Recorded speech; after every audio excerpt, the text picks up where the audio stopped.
장 바티스트 세이. 프랑스 리옹의 상인 집안에서 태어난 장 바티스트 세이는 아버지의 희망대로 사업가가 되기 위해 영국으로 경영 실습을 떠났다.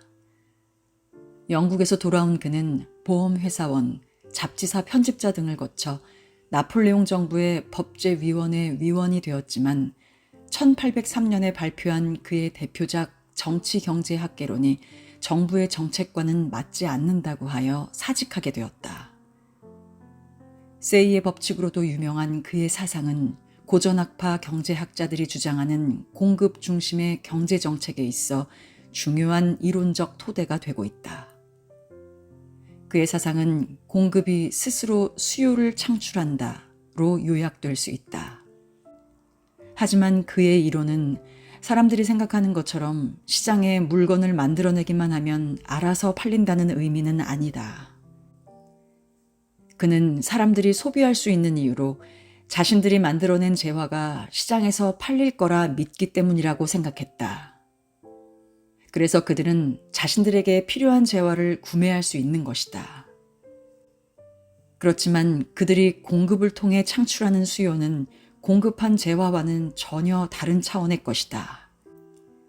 예를 들어 빵가게 주인은 빵을 만들어 시장에 공급하지만 이를 통해 그가 창출하는 수요는 빵을 만들기 위해 필요한 재료와 가족을 부양하기 위해 필요한 생필품인 것이다. 세이에게 초과 공급이란 단지 일시적인 현상이었다.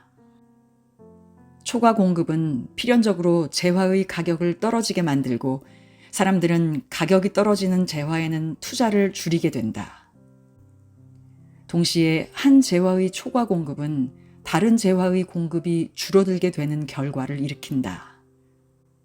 공급 감소로 인해 초과 수요가 발생하고 그 재화의 가격이 오르면서 사람들은 공급이 부족한 재화에 투자를 늘리게 된다. 세이는 결국 초과 공급은 다른 재화에서의 초과 수요에 의해 상쇄되기 때문에 시간이 지나면서 자연스럽게 해소된다고 보았다. 다시 말해 공급이 스스로 수요를 창출한다 라는 이론은 특정 재화가 아닌 시장을 전체적인 흐름에서 보았을 때 성립하는 것이다. 세이는 공급을 중요시한 만큼 생산 활동의 중심이 되는 기업가들의 역할도 중시했다. 그래서 이들의 활동을 활성화시키기 위해서 불필요한 규제를 줄이고 자유무역을 강조하는 한편 세율을 낮추어야 한다고 주장했다. 세이의 이러한 공급주의 철학은 훗날 규제 철폐와 조세 감면을 핵심으로 하는 신자유주의의 이론적 토대가 되었다.